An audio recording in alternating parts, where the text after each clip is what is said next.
மாநிலத்தை கெடுத்த அதிமுக, மாநிலத்தை கண்டுகொள்ளாத பாஜக, இந்த கள்ள கூட்டணியை மக்கள் அடையாளம் கண்டு கொண்டிருக்கிறார்கள். மக்கள் நலனே முக்கியம் செயல்பட்டுக் கொண்டிருக்கக்கூடிய நமது திராவிட மாடல் தமிழ்நாட்டு மக்களாகிய நீங்கள் துணை இருப்பது போல உண்மையான வளர்ச்சியை நமது நாடு காண ஒட்டுமொத்த இந்திய மக்களும் தயாராகிவிட்டார்கள். பாசிசத்தை வீழ்த்த இந்தியாவை காக்க ஸ்டாலின் அழைக்கிறேன். அனைவருக்கும் வணக்கம். இது தமிழ் கேள்வி. மீண்டும் உங்களை சந்திப்பதில் மிக்க மகிழ்ச்சி. நான் செந்தில். நாடாளுமன்ற மக்களவைத் தேர்தல் நெருங்கிக் கொண்டிருக்கக்கூடிய இந்த காலகட்டத்தில் இந்த தேர்தலில் பாஜக நிச்சயம் வீழும், இந்தியா கூட்டணி ஆட்சி அமைக்கும் என்று தொடக்கத்திலிருந்தே மிகுந்த நம்பிக்கையை வெளிப்படுத்தி வந்து கொண்டிருக்கக்கூடியவரில் ஒருவர் திராவிடர் கழகத்தினுடைய தலைவர் ஆசிரியர் திரு கி வீரமணி அவர்கள். எந்த நம்பிக்கையில் அவர் இதை சொல்லுகிறார்? ஊடகங்களினுடைய கருத்து கணிப்புகள் வேறாக இருக்கிறதே. இந்த தேர்தலிலும் பெரியார் குறித்த சர்ச்சை மீண்டும் எழுந்திருக்கிறதே. குறிப்பாக இசைக்கலைஞர்கள் ரஞ்சனி காயத்ரி அவர்கள் தெரிவித்திருக்கக்கூடிய டிஎம் கிருஷ்ணா உள்ளிட்டவர்களுக்கு எதிரான கருத்துக்கள், இவையெல்லாம் தேர்தலில் எந்த மாதிரியான சாதக பாதகங்களை ஏற்படுத்தும் உள்ளிட்ட பல்வேறு கருத்துக்களோடு ஆசிரியர் திரு கி வீரமணி அவர்களை நேர்காணல் செய்ய இருக்கிறோம். வணக்கம் சொல்லி பயணிக்கலாம். ஐயா வணக்கம். எல்லா கருத்து கணிப்புகளும் பாஜக மீண்டும் வெற்றி பெறும், 300க்கும் அதிகமான இடங்களை பிடிப்பார்கள் அப்படின்லாம் சொல்கிறாங்க. ஆனால் நீங்கள் தொடக்கத்திலிருந்தே இல்லை, மீண்டும் ஆட்சிக்கு வரமாட்டார் மோடி, பாஜக மீண்டும் வெல்லாது அப்படிங்கிற ஒரு கருத்தை ஆணித்தரமாக பதிவு செய்கிறீங்க. என்ன நம்பிக்கையில் சொல்கிறீங்க அதை?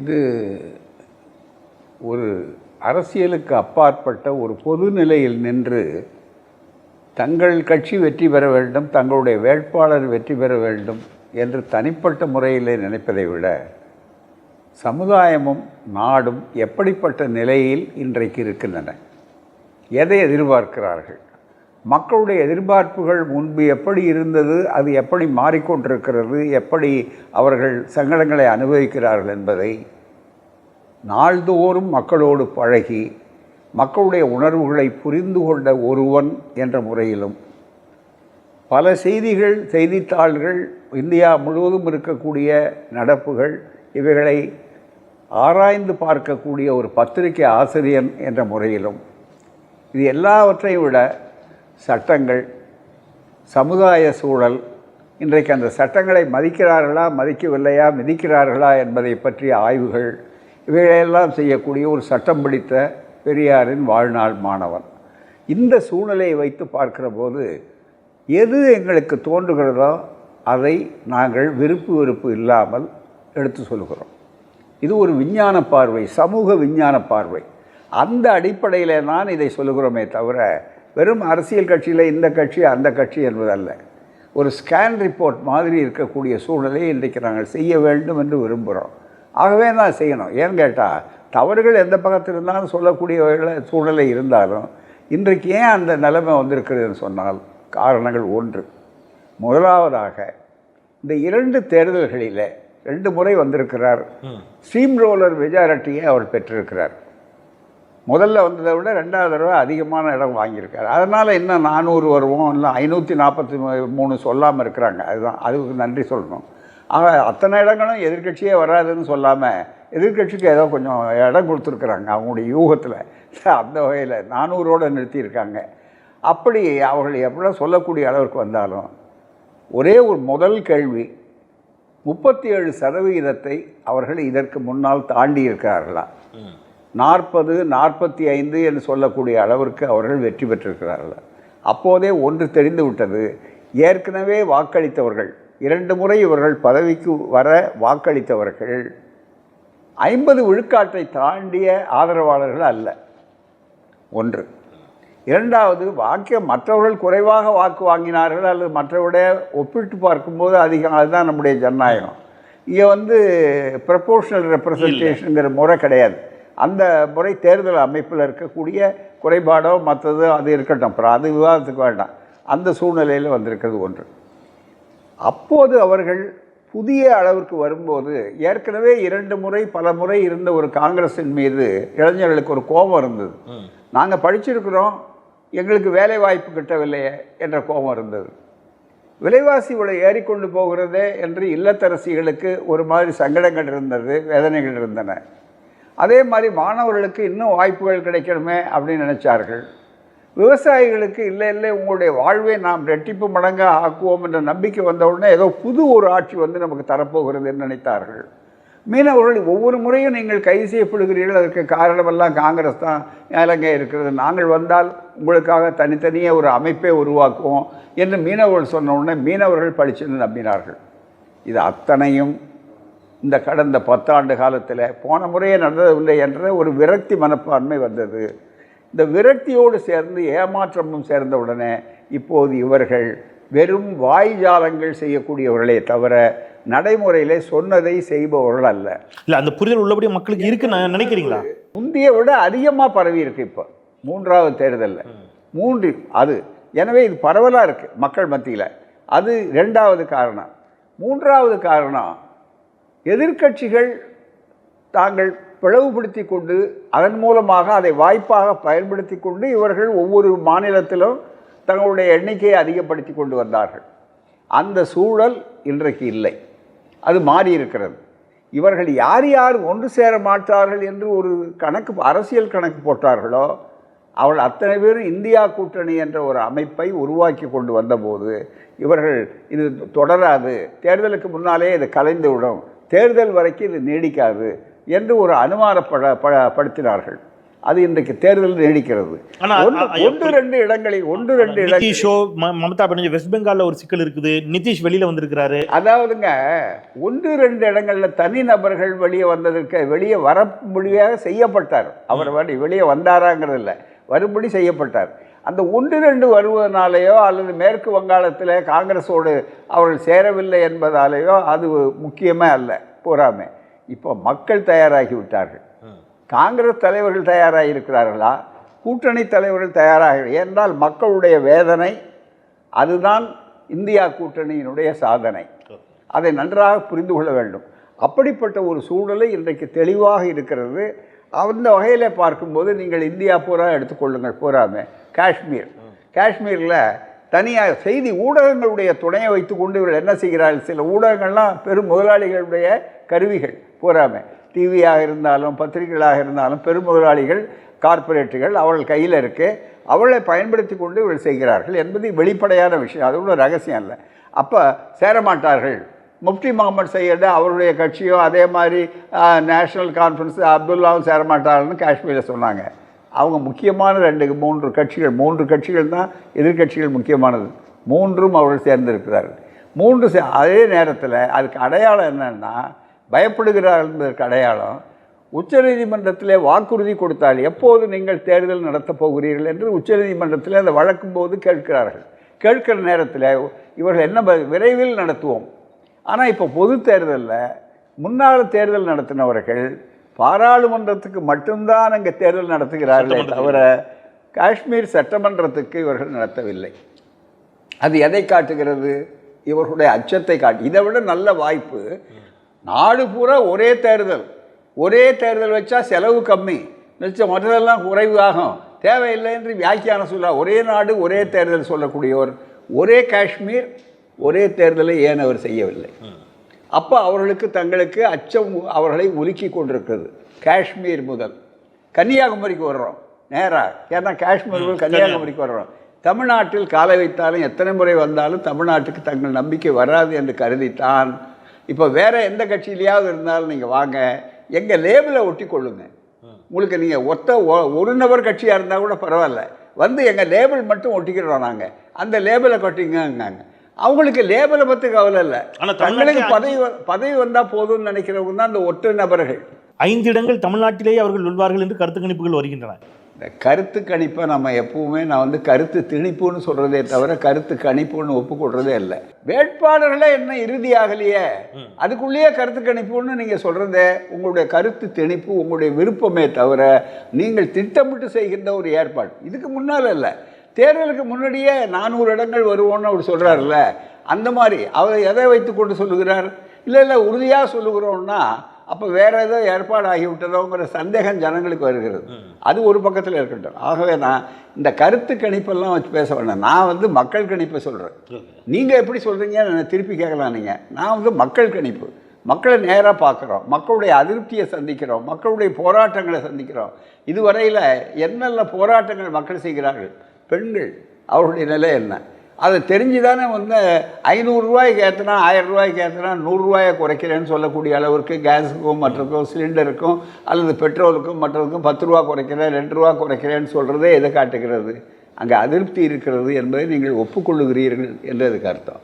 ஆகவே கன்னியாகுமரி சொல்லுகிறோம், அவர்கள் இதுவரையிலே ரொம்ப சிரமமாக நம்பியது தாங்களுக்கு இந்த இடம் 3வது முறை வருவோம்னு சொல்கிறதுக்கு என்னன்னா, ஏற்கனவே அவர்கள் கைவசம் இருந்த ஹிந்தி பிரதேச மாநிலங்கள், ராஜஸ்தான், மத்திய பிரதேசம், உத்தரப்பிரதேசம், அதே மாதிரி ஹரியானா, அதே மாதிரி மற்ற இடங்கள், தென் மாநிலங்கள் இருக்குது. தென் மாநிலத்தில் இதுவரையில் எந்த மாநிலத்திலையும் பிஜேபி இல்லை. பிஜேபி மறுபடியும் உள்ள நுழையிறதுக்குரிய வாய்ப்புகள் இல்லை. போன தடவை ஒரிசா, அதுக்கு பக்கத்தில் இருக்கிற ஒரிசாவில் எப்படியாவது அங்கே செல்வாக்குள்ள கட்சியாக இருக்கக்கூடிய அந்த பிஜு ஜனதா தள் இருக்கிறது, அதில் மூலமாக கூட்டணி அமைக்க வேண்டும் என்று நேற்று வரையிலே முயன்று அவர்கள் மூழ்குகின்ற கப்பலில், ஆகவே நாமும் சேர்ந்து மூழ்க விடக்கூடாது என்பதற்காக எச்சரிக்கையாக நாங்கள் உங்களோடு கூட்டணி சேர மாட்டோம்னு சொல்கிறார்கள். முதல்ல கதவு திறந்து வச்சுருக்கோங்கிறது இங்கே மட்டும் இல்லை, இந்தியா பூராவிலையும் கதவை திறந்துட்டாங்க, சில இடங்களில் கதவை கழட்டிட்டாங்க, எல்லாம் பண்ணி கூட அங்கே ஒன்றும் நடக்கலை. இப்போ அதுக்கப்புறம் வேறு வழியே இல்லை. என்னன்னா, இல்லை நாங்கள் தனியாக அனுப்ப போகிறோம் என்று சொல்லக்கூடிய அளவுக்கு முந்தைய சூழல் இப்போ இல்லை. அதே மாதிரி மும்பை, மகாராஷ்டிரா, இந்த மகாராஷ்டிரா ஏரியாவில் பார்த்தீங்களேனா, அந்த மகாராஷ்டிரத்தில் இப்போ கட்சியெல்லாம் உடைச்சி எல்லாம் திரும்பி போய் எல்லாம் மண்ண விற்பாடு கூட இன்றைக்கு தெளிவாக அங்கே இருக்கக்கூடிய அளவிற்கு வாய்ப்புகள் பிரமாதமாக இருக்குது. அதுக்கு அடையாளமே ராகுல் காந்தியினுடைய இந்தியா கூட்டணியினுடைய மிகப்பெரிய ஒற்றுமை பேரணி, அது நடந்த முறைகள், இது அத்தனையும் அங்கே வந்து இருக்கிறது. பஞ்சாப் அவர்கள் நினைக்கவே முடியல. டெல்லி தலைநகரமே அவர்கள் கையில் இல்லை. இப்போ அந்த கோவம் தானே ஆம் ஆத்மி மற்றவர்களை கைது செய்து. நீங்கள் அந்த ஸ்டேட் வைஸாக சொன்னதுனால நான் கேட்குறேன், உத்தரப்பிரதேசம், மத்திய பிரதேசம், ராஜஸ்தான், இந்த 3 மாநிலங்களிலும், குஜராத், இந்த 4 மாநிலங்களிலும் அவர்கள் வலுவாக இருக்கிறார்கள் அப்படிங்கிறது கலை யதார்த்தம். ஏன்னா உத்தரப்பிரதேசம் அவங்க ஆட்சி பழைய நிலை, இந்த மாநிலத்திலும் அவர்களுடைய ஆட்சி. இப்போ ராமர் கோயில் திறந்திருக்கிறார்கள், பொது சிவில் சட்டத்தை கடைசி நேரத்தில் அமல்படுத்துவதாக அறிவித்திருக்கிறார்கள். ஸோ இந்த பிஎம்ஆர் ஸ்டேட்னு சொல்லக்கூடிய பசுவை தெய்வமாக வணங்கக்கூடிய ஹிந்தி ஹார்ட்லேண்ட்ஸில் அவங்க வந்து ரொம்ப இன்னமும் வலுவாக இருக்கிறார்கள். மகாராஷ்டிராவில் சிவசேனா உடைத்திருக்கிறார்கள் அப்படிங்கிற ஒரு இடம். பீகார்லேயும் அதே மாதிரி நிதிஷ் அவர்கள் பக்கம் நிற்கிறார். இது இந்த 5 மாநிலங்களிலும் அவர்கள் வலுவான இடங்களை பெற்று விட்டாலே அவர்கள் மீண்டும் ஆட்சி அமைப்பதற்கான வாய்ப்பு இருக்கிறது. பழைய கதை. ஓகே, அதுக்கு இப்போ சமீபத்தில் இன்றைக்கு கொஞ்ச நேரத்துக்கு முன்னால் வந்த செய்தி என்னென்னா, பிஜேபியில் நின்ற வேட்பாளர் குஜராத்தில் அதை விட்டுட்டு வெளியே வந்து நான் நிற்க மாட்டேன் அப்படின்னு வேட்பாளராக அறிவிக்கப்பட்ட வெளியே வந்திருக்கிறாங்கன்னு சொல்கிறது குஜராத்திலே நடக்குது. அப்போ அது எதை காட்டுக்குது? அவர்களுக்கு வந்து வெற்றி வாய்ப்புகள் கிடையாது. எப்பவுமே இந்த மாதிரி வேட்பாளர்கள் ஒரு கட்சியை விட்டு கடைசி நேரத்தில் வெளியே வர்றாங்கன்னா வெற்றி வாய்ப்புகள் அவர்களுக்கு குறைவுங்கிறத அவங்க முன்னாலே உணர்ந்துட்டாங்கன்னு அதுக்கு அர்த்தமே தவிர வரணும் இல்லை. நீங்கள் சொல்கிறதெல்லாம் உண்மை. எப்போ யூபி, பீகார், குஜராத், இந்த ரெட்டை என்ஜின்லாம் இருக்க, இதெல்லாம் முன்னால் கதை. ஆனால் இப்போ தேர்தலை பொறுத்தவரை என்னென்னா, 2 நாளைக்கு முன்னால் 4 நாளைக்கு முன்னால் கூட நிலைமைகள் மாறலாம் மிகப்பெரிய அளவிற்கு. தமிழ்நாடே அதுக்கு உதாரணம். தமிழ்நாடே பார்த்தீங்கன்னா 1971 தேர்தலில் கலைஞர் இருந்தப்போ சேலத்தை பெரிதாக்கினார்கள். இனிமேல் திமுக முடிஞ்சு போச்சு, இனிமேல் இது வராது என்று சொல்லி அடுத்து யாரையெல்லாம் முதலமைச்சராக போடுவது, யாரை அமைச்சரவை கேபினெட் எல்லாம் போட ஃபார்ம் பண்ணிட்டாங்க. ஆனால் அதுக்கு பிறகு 184 வெற்றி பெற்றார்கள். காரணம் என்னென்னா, ஒரே வாரத்தில் இருந்த நிலைமை மாறிவிட்டது. ஆக அந்த சூழ்நிலை இப்போ அவர்களுக்கு தெளிவாக தெரிந்து விட்டது. அந்த கோபம் வருத்தம் மோடிக்கே, பிரதமர் மோடிக்கு வர்றதுனால தான் வேக வேகமாக சொல்லுகிறார். உத்தரப்பிரதேசத்தில் 80 நமக்கு வந்தாகணும்னு இவர் சொல்லியிருக்காரு. 80 வராதுங்கன்னு கிளீனாக அங்கேயே சொல்லிட்டாங்க. அது மட்டுமல்ல, அங்கே உத்தரப்பிரதேசத்தில் காங்கிரஸும் அகிலேஷ் யாதவ் அவருடைய கட்சி இருக்கு பாருங்க, அது 2 ஒன்று சேரும் அப்படின்னு இவர்கள் எதிர்பார்க்கவே இல்லை. அவர்கள் எதிர்பார்த்தது முடியல. குறைவான இடம் கொடுத்தா அவங்க சண்டை போட்டு போயிடுவாங்க, நாம் பயன்படுத்திக்கலாம்னு. அங்கே இல்லை. உத்தரப்பிரதேசத்திலேயே கூட்டணி தெளிவாக எதிர்கட்சி கூட்டணி வெற்றிகரமாக இருக்கு. சக்தி வாய்ந்த அமைப்புகள் 2 பேருமே. ஆகவே அந்த 2 பேருக்குமே கூட்டணி இருக்குது. மற்ற சிறு சிறு அமைப்புகளை வைத்து முயற்சி கொண்டார்கள், அங்கே இல்லை. பீகாரை பொறுத்தவரை நிதிஷ்குமார் தனிமரமாக இருக்கிறாரே தவிர அந்த வாய்ப்புகள் இல்லை. அதுலேயே பல இடங்களில் வெளியே வந்திருக்கிறார்கள் மிகப்பெரிய அளவிற்கு. பஸ்வான் கட்சியில் யாரை இவர் ஒதுக்குனாரோ அவர் உள்ளே கூப்பிட்டாங்க. காரணம் பலகீனம். ஆனால் ஏற்கனவே இருந்தவர் வெளியே வந்துட்டார். பஸ்வானை சொந்த சித்தப்பான்னு கருதியவர் வெளியே வந்துட்டார். ஆகவே பீகாரை பொறுத்தவரையிலையும் முந்தைய வலிமை இல்லை. இதுதான் யதார்த்தமானது. இந்தியாவை பொறுத்தவரையிலே மொழி மற்றதில் இருக்கிறதுனால மற்ற மாநிலங்கள் நிலவரம் தெரியாமல் எல்லா இடத்துலையும் இருக்கிறார்கள்னா, பிரதமர் போகிறார், அங்கே எல்லா ஏற்பாடு பண்ணாலும் ஊடகத்தால் சித்தரிக்கப்பட்டவை மிக முக்கியமாக. அதனால் இந்த சூழ்நிலை இருக்கிறது. தமிழ்நாட்டில் கூட வலுவான ஒரு கூட்டணி அமைச்சிருக்கிற மாதிரியான ஒரு பார்வை இருக்குல்ல. பாட்டாளி மக்கள் கட்சி அவர்கள் பக்கம் போன பிறகு கூட்டணி தான் நமக்கு தெரியுமே. யார் யார் வலுவான கூட்டணி அமைச்சிருக்கிறாங்க? பெரிய அளவுக்கு யாருமே கிடையாது. மிகப்பெரிய அளவுக்கு கொஞ்சம் அதிகமான அளவுக்கு வந்திருக்குன்னா வலுவான கூட்டணின்னா முதல்ல 10 இடமும் 20 இடமும் கொடுக்க மாட்டாங்க. மிக முக்கியமாக அந்த அளவுக்கு இவருக்கு வாய்ப்பு இல்லை. இவங்களுக்கு கேண்டிடேட் இல்லை. அதனால் யார் யார் இவங்க கட்சியில் ஏற்கனவே போனார்களோ அவர்கள் என்ன பொறுப்பில் இருக்காங்களோ அவங்களையே வேட்பாளர் ஆக்கியிருக்கிறாங்க. அதிலிருந்து எதை காட்டுகிறதுன்னு சொன்னால் ஒரு வேட்பாளர் சொல்கிறார், எனக்கு உடம்பே சரியில்லை, என்னால் ஏற்றுக்கொள்ளவே முடியாது, நான் அலைய முடியலன்னு சொன்னாங்க, வற்புறுத்தி என்னை கொண்டு வந்து உட்கார வச்சுட்டாங்க அப்படின்னு காலையில் கூட தொலைக்காட்சியில் அவர்கள் தேர்ந்தெடுக்கிற ஒரு வேட்பாளர் சொல்லி கட்சி தலைவர், நான் ஒரு சீட்டு தான் கேட்டேன், எனக்கு 2 சீட்டு கொடுத்தாங்கன்னாரு. ஆமாம், ஒரு சீட்டு கேட்டால் 2 சீட்டு கொடுக்குறாங்கன்னா என்ன அர்த்தம்? ஆட்கள் தேவை, சீட்டுகள் இருக்குன்னா. பொதுவாகவே அந்த கட்சியை வளர்க்குறதுல ஒரு தனித்தன்மையோட இந்த மிஸ்டு கால் கட்சி இருக்க அந்த கட்சிக்கு ஒரு தனித்தன்மை என்னன்னு கேட்டால் மற்ற கட்சிகளில் இடம் இல்லை. உதாரணமாக நீங்கள் பார்த்தீங்கன்னா திமுக கூட்டணியிலேயே நிறைய பேர் ஆதரவு கொடுக்குறாங்க. ஏற்கனவே இருக்கிறவர்களுக்கே இடம் கொடுக்க முடியல. அதனால் அவங்க நாங்கள் கொள்கைக்காக தான் இருக்கோம், சீட்டுக்காக இல்லைன்னு சொல்லி ஜவஹர்லால் கிளீனாக மனிதநேய கட்சி வந்து சொல்கிறாங்க. அதே மாதிரி வாழ்வுரிமை கட்சிக்காரர் சொல்கிறாரு. அதே மாதிரி மற்ற நண்பர்கள் வந்து நம்ம மற்ற அமைப்புகள் கருணாஸ் எல்லாருமே தமிமுன் அன்சாரி கருணாஸ் எல்லோருமே சொல்கிறாங்க. ஆமாம், எல்லாருமே சொல்கிறாங்க. அவர்கள் பதவிக்காக இல்லை, கொள்கைக்காக வர்றாங்க. அந்த திட்டங்கள், இந்த செயல் திட்டங்கள், அவருடைய ஆட்சி திறன், இது அத்தனைக்கு வர்றாங்க. ஆனால் இதுக்கு நேர் விரோதமாக என்ன பண்ணுறாங்க, ஒவ்வொருத்தரையாக தேடி கண்டுபிடிச்சி கூட இருக்கிறாங்களே தவிர வேற ஒன்றும் இல்லை. நீங்கள் என்ன பண்ணாலும் ஒரு சீட்டு கொடுத்தாலும் உங்கள்கிட்ட இருங்கன்னாங்க. அதை விட ரொம்ப கொடுமை என்னென்னா, பரிதாபத்திற்குரிய ஓபிஎஸ் அவர் என்ன செய்கிறதுன்னு அவர் தெரியல. அவரை மிகப்பெரிய அளவுக்கு எதில் நிற்கிறாருன்னு கேட்குறப்ப கடைசியில் அந்த இடத்துல நிற்கிறாருன்னு சொல்லக்கூடிய அளவிற்கு அவரை ஆக்கி விட்டுட்டு, அதுக்கப்புறம் அவரே ஒரு இவ்வளோ பெரிய கட்சியை வச்சு எனக்கு செல்வாக்கு இருக்கிறதுங்கிறவரை கடைசியாக முடிவெடுத்து சுயேட்சையாக நிற்பார். அந்த சுயேட்சை எங்களுக்கு ஒன்றுமே புரியல. அது என்ன சுயேட்சை? அதுக்கப்புறம் ஒரு கட்சி, அதுக்கப்புறம் அந்த சின்னத்தில் வராமல் எந்த சின்னமே சொல்ல முடியாத அளவிற்கு இன்றைக்கு இருக்கிறார். அதே நேரத்தில் தமிழ்நாட்டில் முத்துவேல், கருணாநிதி, ஸ்டாலின் அவர்கள் தலைமையில் இருக்கிற கூட்டணி எடுத்து பாருங்கள். அந்த கூட்டணியில் என்ன சொல்கிறாங்க, எங்களுக்கு இடம் நாங்கள் கேட்டது கிடைக்கல, அதுக்கு முடியாது, ஏன்னா இருக்கிறது தான் அவர் பங்கிட்டு கொடுக்கணும். ஆக அவர் எப்படி கொடுத்தாலும் நாங்கள் இடத்துக்காக இல்லை கொள்கைக்காக இருக்கிறோம் அப்படின்னு. இந்த ஒரே வார்த்தை தமிழ்நாட்டை தவிர, பெரியார் மண்ணை தவிர வேறு எந்த மாநிலத்திலாவது கேட்டிருக்கிறதா? இந்த மாநிலம் தான் மற்றவர்களுக்கு வழிகாட்டுகிறது. ஆகவே தான் நாங்கள் சொன்ன அடிப்படை, நான் கேட்ட கேள்விக்கு பதிலுக்கு மறுபடியும் வருகிறேன். சொன்னது வந்து ஜோசியம் அல்ல, அல்லது எதிர்பார்ப்பு ஆசை அல்ல, அறிவியல் பூர்வமான ஒரு அனாலிசிஸ், ஒரு அணுகுமுறைப்படி பார்த்தா யதார்த்தம் வந்து தெளிவாக இதைத்தான் சொல்லுகிறது.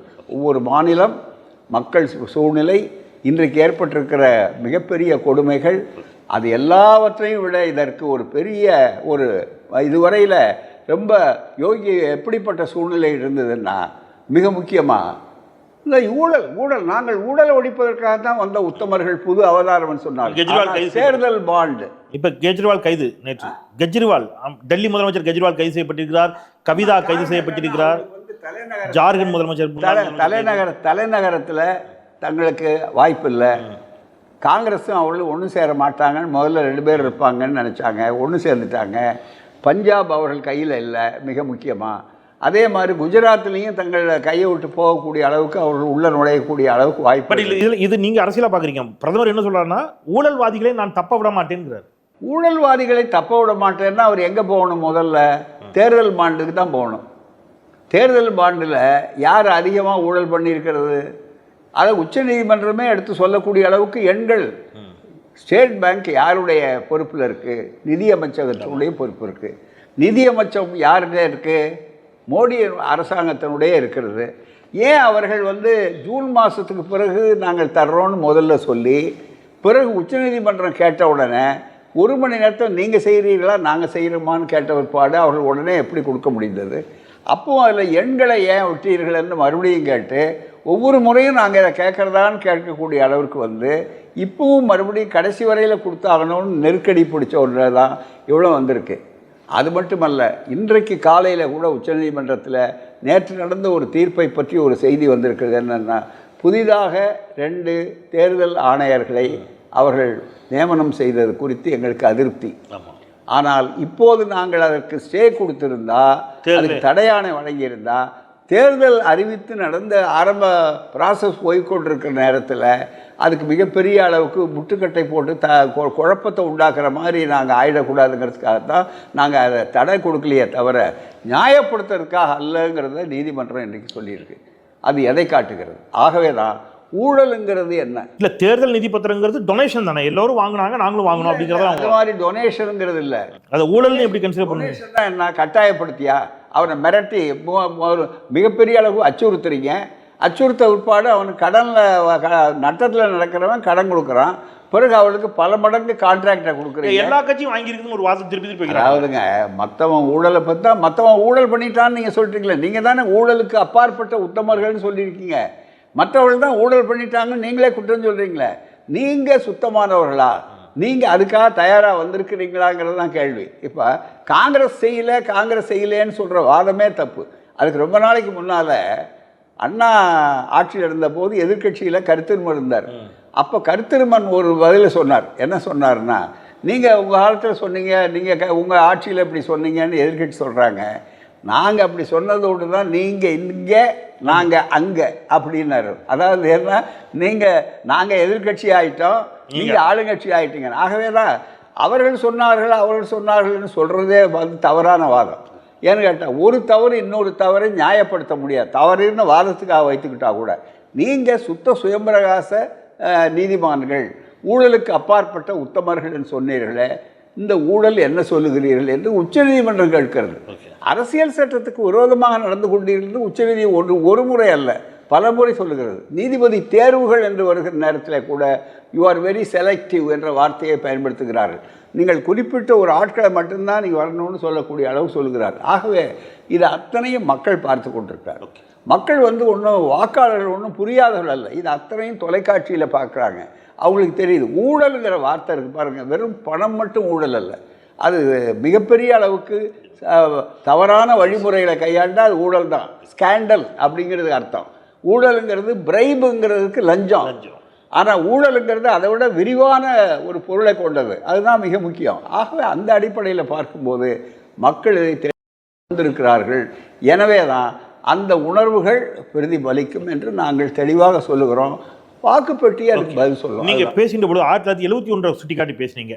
1971 தேர்தல் சேலம் பெரியார் நடத்திய பேரணி அதனுடைய விளைவு. ஆனால் இங்கே தமிழ்நாட்டில் 184 இடங்களில் திமுக வெற்றி பெற்று ஒரு 184 பெரிய வரலாற்று சாதனைன்னு. இப்போ திருப்பியும் பெரியார் குறித்து விவாதங்கள், டிஎம் கிருஷ்ணா விவகாரம் உங்களுக்கு தெரியும், அவருக்கு விருதே கொடுக்கக்கூடாது அப்படிங்கிற அளவுக்கு கடிதம் எழுதுகிறார்கள். அவர்களுக்கு ரொம்ப நன்றி. அதாவது பெரியார் வந்து இன்னும் ஒரு மிரட்டுகின்ற சக்தியாக அல்ல, வாழுகின்ற ஜீவனுள்ள சக்தியாக அவர் எந்த காலத்திலும் திகழ்கிறார் என்பதை அவர்கள் ஒப்புக்கொண்டிருக்கிறார். பெரியார் ஒன்று சொல்லுவார், என்னென்னா, எங்களுக்கு அவருடைய எவ்வளவு ஒவ்வொரு சின்ன பாடமும் எங்களுக்கு பெருசு. நாங்கள் ஏதாவது மாநாடு நடத்தினா போஸ்டர் அடித்தா கூட ஒட்ட வேணான்னு சொல்லுவார். எதுக்காக போஸ்டர் அடிக்கிறீங்க, செலவு பண்ணுறீங்க, தேவையில்லையே, இன்னும் 2 நாள் பொறுத்து தான் எதிரி நம்ம விளம்பரப்படுத்துவான், நீங்கள் அந்த பணம் மிச்சம் ஆகுமே, எதிரி நல்லா விளம்பரப்படுத்துவான் அப்படின்னு சொல்லுவார். ஆகவே பெரியார் மறையவில்லை, பெரியார் வாழ்கிறார் அப்படின்னு சொல்லும்போது கூட என்ன கூட யாராவது இந்த வாழும் பெரியார் அப்படிங்கிற வார்த்தையை மன திருப்திக்காக சொன்னாங்கன்னா அதை ஒப்புக்கொள்றதில்லை. ஏன்னு கேட்டால் அந்த சொல்ல வாழும் பெரியார் வாழும் அண்ணா அப்படின்னு சொல்ல வேண்டிய அவசியமே இல்லை. ஏன்னு கேட்டால் அவர்கள் வாழ்ந்து கொண்டிருக்கிறார். நீங்கள் மறைஞ்சிட்டீங்கன்னு இல்லை நீங்கள் நினைக்கிறீங்க, எங்களுக்கு அவர்கள் மறையவில்லை, வாழ்ந்து கொண்டிருக்க தத்துவமாக, கொள்கையாக, லட்சியமாக, போராட்ட வடிவில் எல்லாத்துலேயும் இருக்காங்க. ஆகவே அவர்கள் மறைஞ்சால இன்னொருத்தர் வந்து வாழ்கிறவர்னு சொல்கிறது. ஆகவே மறைந்தார் என்பதையே ஒப்புக்கொள்ளாத போது இன்னொருவர் வாழும் என்று ஒருவர் தேவைப்படுவதே இல்லை. அதே மாதிரி தான் மிக முக்கியமாக அவர்கள் அதை ஒப்புக்கொண்டிருக்கிறார். பெரியார் என்றைக்கும் வாழுகிறார். பெரியார் கொள்கை எப்போதும் மக்கள் மத்தியிலே ஒரு ஜீவனுள்ள ஜீவநதி ஓடிக்கொண்டே இருப்பதைப் போல ஓடிக்கொண்டிருக்கோங்கிறத ஒப்புக்கொண்டிருக்கிறார்கள். அதுதான் எந்த பிரச்சனை. நாங்கள் கூட சொல்லலை. டிஎம் கிருஷ்ணா பெரியாரை பற்றி சிந்திக்க சொன்னார் பெரியார்னார், வேற ஒன்றும் சொல்லலை. அதை கர்நாடிக் மியூசிக்கில் பாடுறாரு, அவர் பேசல. அவர் எத்தனையோ கருத்துக்களை சொல்லும்போது பெரியார் சிந்திக்க சொன்னாருங்கிறது, அதாவது ஒப்புக்கொள்ள சொன்னார் பெரியார்னு சொல்லலை. பெரியாருக்கு இருக்கிற தனித்தன்மையை என் கருத்தை நான் சொல்கிறேன், நீ மறுக்கலாம், ஏற்றுக்கொள்ளலாம், போகலாம். இந்த கருத்து சுதந்திரம் பெரியார் கொடுக்குற சுதந்திரம். இது புராணம் கொடுக்காது, இது வேதம் கொடுக்காது, இது மனு தர்மம் கொடுக்காது, மற்றது கொடுக்காது. நம்பு நம்பு நம்புன்னு சொல்லுவார்கள். ஆனால் நம்பாதேன்னு சொல்கிறது பகுத்தறிவு. ஆகவே அந்த கருத்தை சொல்கிறாரு, நீ ஏற்கலாம் ஏற்காமல் போகலாம்.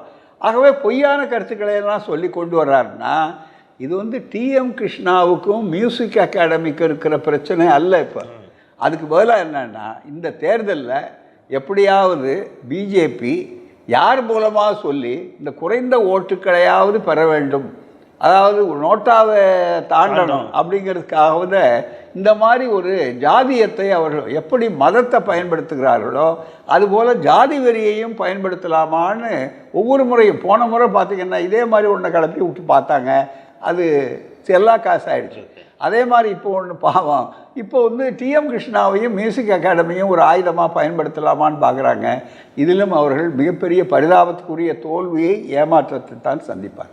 அவங்க சொல்கிறது எதிர்க்கிறது, டிஎம் கிருஷ்ணாவை எதிர்ப்பதனுடைய நோக்கம் அப்படிங்கிறது அவங்க என்ன சொல்கிறாங்கன்னா, பெரியார் ஒரு குறிப்பிட்ட இனத்திற்கு, இன்னும் சொல்ல போனால் பார்ப்பனர்களுக்கு எதிராக அவர் பேசினார், இவரை பாராட்டி அவர் பாடுறாரு, அதுவும் கர்நாடிக் மியூசிக்கில் பாடுறாரு அப்படிங்கிறதான் அவங்க சொல்கிறது. பெரியார் மீது ஆண்டாண்டு காலமாக இந்த விமர்சனத்தை வச்சுக்கிட்டே இருக்கிறாங்க. ஒரு குறிப்பிட்ட இனத்துக்கு எதிராக பேசினார், ஒரு குறிப்பிட்ட இனத்தை இது பண்ணணும்னு பேசினார், இதுதான் சமூக நீதி அப்படிங்கிற கேள்வி இருந்துகிட்டே இருக்கு. இப்போ திருப்பி தேர்தலை ஒட்டி அது வருது அந்த பிரச்சனை. அதாவதுங்க, இது ஒரு தவறான பிரச்சாரம். ரொம்ப நாளைக்கு முன்னாலேயே பார்த்தீங்களேன்னா, இந்த புத்தகம் இருக்குது பாருங்கள், இதை உங்களுக்கு காட்டுறதுக்காக தான் இதை பாருங்கள். இந்த ஒரு புத்தகம், இதுக்கு இந்த கேள்விகளுக்கெல்லாம் பதில் இருக்கணும். போராமை தந்தை பெரியாரின் பார்ப்பன எதிர்ப்பு ஏன், எதற்கு, எப்படி என்று தொகுத்துருக்க ரொம்ப ஆதாரபூர்வமாக. லட்சுமிபுரம் யுவர் சங்கம்னு ஒரு அமைப்பு, அதில் எல்லாம் பார்த்தீங்கன்னா ஓய்வு பெற்ற வயது முதிர்ந்த பார்ப்பனர்கள் இருப்பாங்க. ஆனால் அது லட்சுமிபுரம் யுவர் சங்கம், இளைஞர்கள் நடத்துறது இருப்பாங்க. எல்லாம் அந்த யுவர்கள் பூரா 50 வயசுக்கு மேற்பட்டவங்க. அதில் ராயப்பேட்டையில் இருந்தது லட்சுமிபுரம், இப்போ இல்லை அது அமைப்பு. அதில் தந்தை பெரியார் அவளை கூப்பிட்டு பேச சொல்கிறாங்க. அப்பா ஐயா சொல்கிறார், எங்களை பற்றி தவறாக நீங்கள் புரிஞ்சுக்கிட்டு இருக்கீங்க, யாரையும் நாங்கள் வெளியே சொல்லலை அப்படின்னு தெளிவாக சொல்லி அது விளக்கம் சொல்லியிருக்காரு.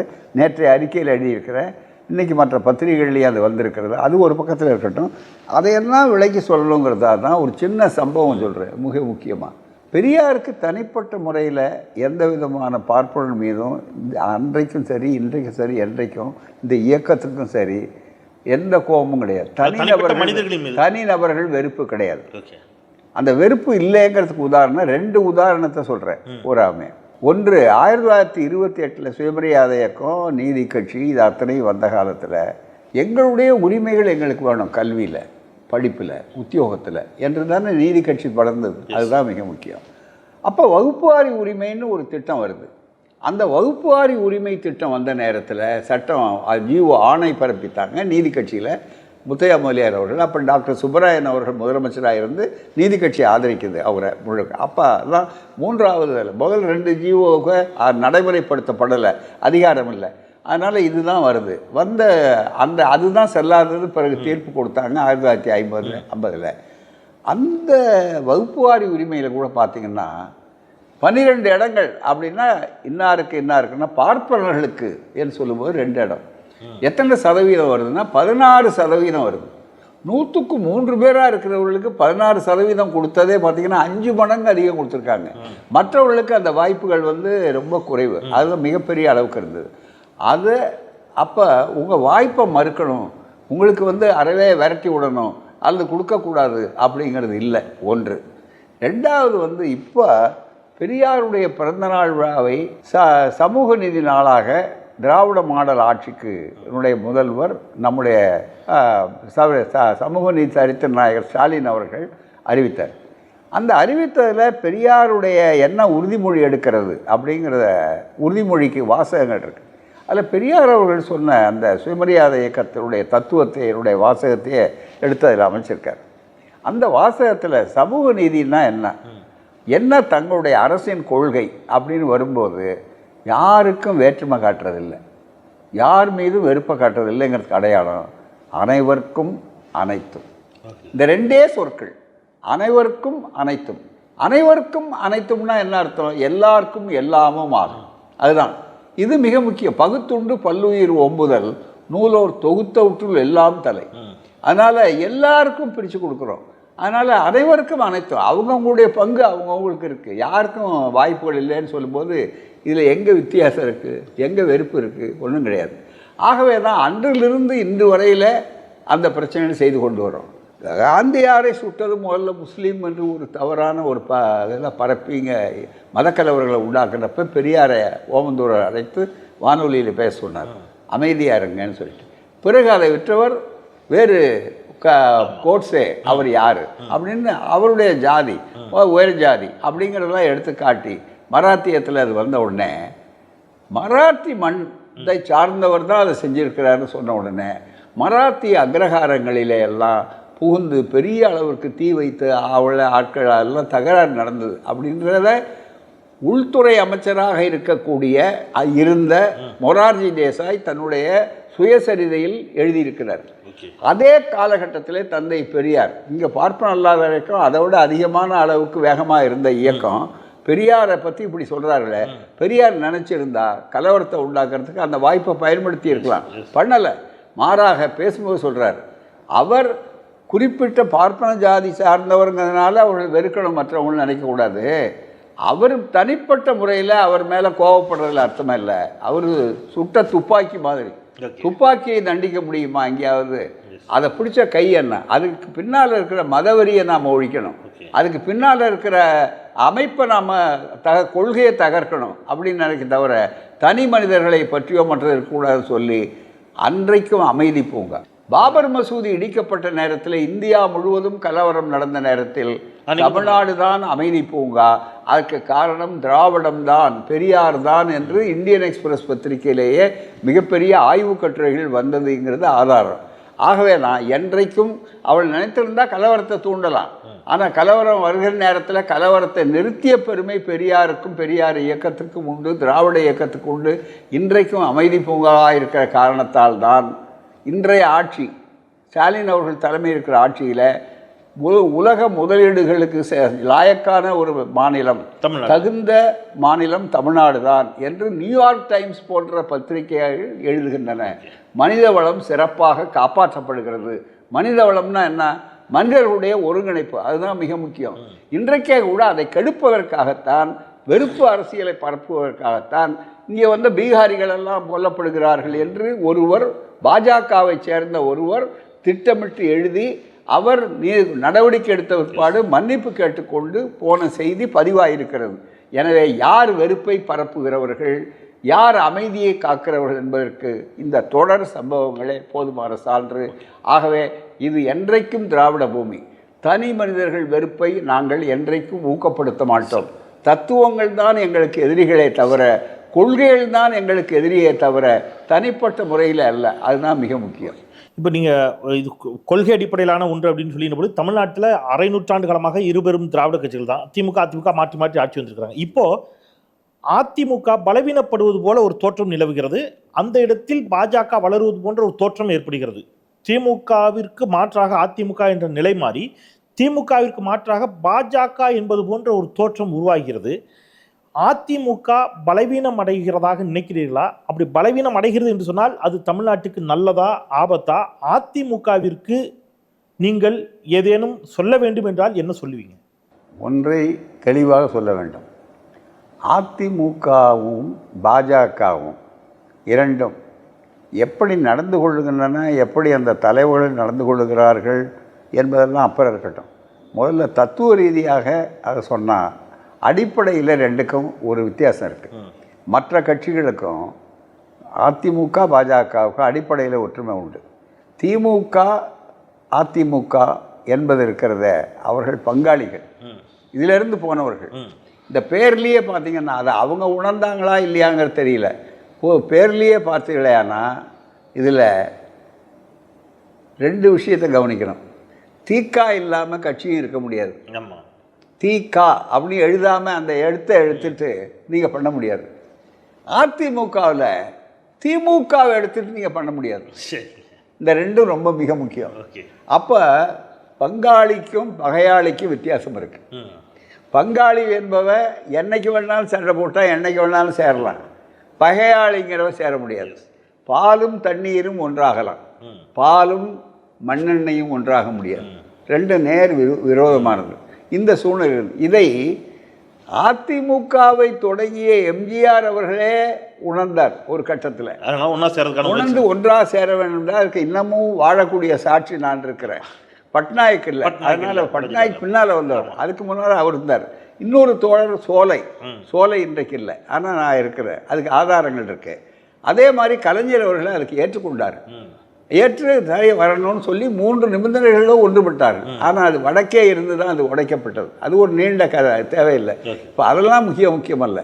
எப்படி இருந்தாலும் இந்த மண்ணை பொறுத்தவரையில் இது ஒரு கட்டத்தில் என்ன நினைத்தார்கள்னு சொன்னால், அதை வைத்து அவர்களை ஒரு கருவியாக பயன்படுத்தி திமுகவை வீழ்த்தலாம்னு நினச்சாங்க. இன்றைக்கி அதில் அந்த முயற்சியில் பாஜக படுதோல்வி அடைந்தார்கள். இப்போ அவர்களும் கொஞ்சம் மிகப்பெரிய அளவுக்கு அவர்களை நேரடியாக பயன்படுத்தலைன்னா மறைமுகமாக பயன்படுத்தி பார்க்கலாமா அப்படிங்கிறதுக்காக தான் என்ன பண்ணுறாங்க, என்னென்னோ முயற்சிகள் நடந்துக்கிட்டு இருக்கு. எந்த அளவுக்கு அவர்கள் அதில் வெற்றி பெறுவார்கள் அப்படின்னு சொல்ல முடியாது. அதனால் கொஞ்சம் கூட கூச்ச நாச்சம் இல்லாமல் நண்பர் ஈவிகே சம்பத் ஒரு அற்புதமான ஒரு வார்த்தையை சொல்லுவார், லஜ்ஜை இல்லாமல் பார். அதாவது அவருடைய வார்த்தை அது மாதிரி இந்த லஜ்ஜை இல்லாமல் கொஞ்சம் கூட செய்யக்கூடிய வார்த்தை என்னன்னு கேட்டால், இங்கே மோடி என்ன சொல்கிறார், அதுக்கு முன்னால் அதிமுகவை ஊழல் கட்சின்னு சொன்னார், ஊழல் தலைவர்கள்னு சொன்னார், அமித்ஷா சொன்னார், இதே மோடி சொன்னார், கோயம்புத்தூரில் சொன்னார். அதே வேறு இப்போ திரும்பி என்ன சொல்கிறாரு, எம்ஜிஆர் அவரை புகழ்கிறார். அது மட்டுமல்ல, ஜெயலலிதாவை புகழ்கிறார். அதுதான் மிக முக்கியம். அது மட்டுமல்ல, காமராஜரை புகழ்கிறார். காமராஜர் வீட்டுக்கு பட்ட புகழில் தீ வைத்ததே பசுவதை தடுப்பு என்ற பேரால் இந்த சாமியார்கள், காவிகள், RSS தான். காமராஜர் கோயம்புத்தூர் சரித்திரம்னு தந்தை பெரியார் புத்தகமாக எழுதி பரப்பி இருக்கிறார்கள். ஆகவே தான் இவர் அத்தனையும் இந்த முயற்சிகள்லாம் தோற்று போன உட்பாடு தங்களுக்கு 2வது உருவமாக இருக்கணுன்ற ஒரு கற்பனையை உருவாக்கி காட்டுகிறார்கள். என்ன இருந்தாலும் அந்த முயற்சியிலும் பாஜக வெற்றி பெற முடியாது. நீங்கள் என்னதான் அவர்களை மிரட்டி, காரணம் என்ன, அவர்களை மிரட்டி வச்சிருக்கிறார்கள், அவ்வளோதானே தவிர அதிமுக தன்னை சரி செய்து கொள்ள வேண்டிய தேவை இருக்குதுன்னு நினைக்கிறீங்க? நிச்சயமாக அது காலத்தின் கட்டாயம். அதிமுக சரி செய்யலைன்னா அதிமுகவில் இருக்கக்கூடிய கொள்கையாளர்கள் இருந்தாங்கன்னா கொள்கையாளர்களுக்கு அந்த பார்வை வரத்தான் செய்யும். அது காலத்தின் கட்டாயம். அவர்களே திருந்த வேண்டிய அளவு இருக்கும். அதிமுக என்பது எதிலிருந்து வந்தது? இன்னமும் காரணம் மிக முக்கியமாக நான் சொன்னது தானே, அடிப்படையே உற்ற வேண்டும் அப்படின்னு. இப்போ ஏன் அவர்களும் வீர வணக்க நாள் நடத்தணுன்ற கட்டாயம் இருக்குது. நம்புகிறாங்களா இல்லையாங்கல்ல, அடிப்படையில் கொள்கைகள் இருந்த வரையில் மோடியா லேடியான்னு ஏன் அந்த அம்மா கேட்டார்கள்? சமூக நீதிங்கிற அளவுக்கு எப்படி 69% ஒப்புக்கொண்டார்கள்? இதையெல்லாம் நம்ம நினைக்கிற நேரத்தில் மிக முக்கியமாக அடிப்படையில் பிஜேபி வேறு, கொள்கை வேறுன்னு. ஆனால் கொள்கையை தெரிந்தவர்களுடைய தலைமை இருக்காங்கிறது கேள்விக்குறிப்பார். அது வேற இருக்கலாம். இருந்தாலும் அதனுடைய அடிப்படை தத்துவம் இருக்கிறத தத்துவத்தில் அது மாறுபட்டது. எனவே இந்த எச்சரிக்கையாக அதை பயன்படுத்தி கொள்ள வேண்டியவர்கள், பாடம் பெற வேண்டியவர்கள் இருக்கிறார். அங்கே இருக்கிற தொண்டர்களில் பல பேர் உணர்ந்திருக்கிறாங்க. அங்கே இருக்கிற 2ஆம் கட்ட நிலையில் இருக்கிறார்கள் பாருங்கள். அவர்கள் தங்களுடைய சொந்த வாய்ப்பு, வசதிகள், பாதுகாப்பு இவைகளை கருதி பல நேரங்களில் பல முடிவுகள் எடுக்கலாம். ஆனாலும் வரலாறு அவர்களை மன்னிக்காது. ரொம்ப நன்றிங்க. சமகால அரசியல் எல்லாவற்றையும் பற்றி மிக ஆழமாக, குறிப்பாக பாஜகவுடைய தேர்தல் பத்திர ஊழல், நீங்கள் இன்னொரு புத்தகமும் கூட மக்கள் விரோத பாஜக அரசை விரட்டி எடுப்போம்னு எழுதிங்க. அதையும் கூட நீங்கள் தமிழ் கேள்வியின் மூலமாக நம்ம நேயர்களுக்கு அறிமுகப்படுத்திடலாம். இதில் இந்த புத்தகம் இந்த 10 ஆண்டு பாஜகவுடைய ஆட்சியினுடைய அவலங்களை சுருக்க சொல்லி முக்கியமாக இல்லை, இது ஒன்றுமே இல்லை, இதை பார்க்கலாமே நீங்கள். இதில் இருக்கிற மோடி ஆட்சி கேரண்டியும் ஜும்லாக்களும். ஓகே, அதான் 2 கோடி பேருக்கு வேலை வாய்ப்பு, ஆனால் வேலை இழப்பு 2.5 கோடி பேர். 15 லட்சம் பணம் வழங்கப்படும், 1 பைசாவும் வழங்கவில்லை என்பதெல்லாம் அப்படியே வச்சு பார்க்கலாம் நீங்க. முதல்ல உங்களுக்கே வழங்குறேன். இந்த புத்தகத்தை நம்ம திராவிட செந்தில் அவர்களுக்கே அனுப்புறாங்க. ஆசிரியர் கி. வீரமணி அவர்கள் எழுதியிருக்கக்கூடிய புத்தகம் மக்கள் விரோத பாஜக அரசை விரட்டி அடிப்போம் அப்படிங்கிற புத்தகம். தலைவர்கள் வெளியிடுறதை விட பத்திரிகையாளர்கள் வெளியிடுறது தான் ரொம்ப மிக முக்கியம். அதில் உண்மை பேசக்கூடிய, உண்மையை கிளறி வெளியே கொண்டு வரக்கூடிய பத்திரிகையாளர்களுக்கு, பேட்டியாளர்கள் வெளியிடுறது தான் ரொம்ப சிறப்பு. 48 வெளியிட்டீங்க. 48 பக்க புத்தகத்தை ஐயாவிடம் வெறும் 20 ரூபாய்க்கு 20 ரூபாய்க்கு கொடுத்துருக்காங்க. நான் அதை முதல் பிரதியை பெற்றுக்கொண்டது எனக்கு ஒரு பெரும் மகிழ்ச்சி. இந்த தேர்தலில் இந்த புத்தகம் மிகப்பெரிய ஒரு கருத்தியல் ஆயுதமாக நிச்சயமாக இருக்கும். வழக்கம்போடு ஆசிரியர் அவர்கள் இந்த தேர்தலிலும் பரப்புரைக்கும் செல்ல இருக்கிறார். பதிலில் இந்த புத்தகமும் இருக்கு. ஆமா, நிச்சயமாக தந்தை பெரியாரின் பார்ப்பன எதிர்ப்பு ஏன், எதற்கு, எப்படி அப்படிங்கிறதுல அதையும் அவர் நமக்கு அறிமுகப்படுத்தி இருக்கிறார். அது ஏற்கனவே வந்த புத்தகம், இது இப்பொழுது புதிதாக தொகுத்து எழுதியிருக்கக்கூடிய புத்தகம். தனி மனிதர்களுக்கு எதிரி அல்ல அப்படின்னு ஐயா குறிப்பிட்டாங்க. அதற்கு சான்று 69 விழுக்காடு இடஒதுக்கீட்டை செல்வி ஜெயலலிதா அம்மையார் அவர்கள் கொண்டு வந்த பொழுது ஆசிரியர் அவர்கள் அதை பாராட்டியிருந்தார். தனி மனித வெறுப்பு இருந்ததா ஜெயலலிதாவை பாராட்டியிருக்க வேண்டிய அவசியம் நிச்சயமாக திட்டமே திராவிடர்கள் கொடுத்தது. ஆமா ஆமா, ஏற்றுக்கொண்டார். உங்களிடம் ஆலோசனையை பெற்றுத்தான் ஜெயலலிதா ஏற்றுக்கொண்டார் அப்படிங்கிறதும் அது ஒரு வரலாற்று சிறப்புமிக்க நிகழ்வு.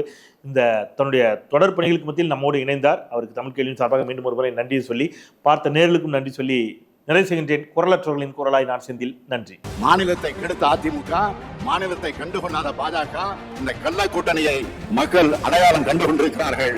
மக்கள் நலனே முக்கியம் செயல்பட்டுக் கொண்டிருக்கக்கூடிய நமது திராவிட மாடல் தமிழ்நாட்டு மக்களாகிய நீங்கள் துணை இருப்பது போல உண்மையான வளர்ச்சியை நமது நாடு காண ஒட்டுமொத்த இந்திய மக்களும் தயாராகிவிட்டார்கள். பாசிசத்தை வீழ்த்த இந்தியாவை காக்க ஸ்டாலின் அழைக்கிறேன்.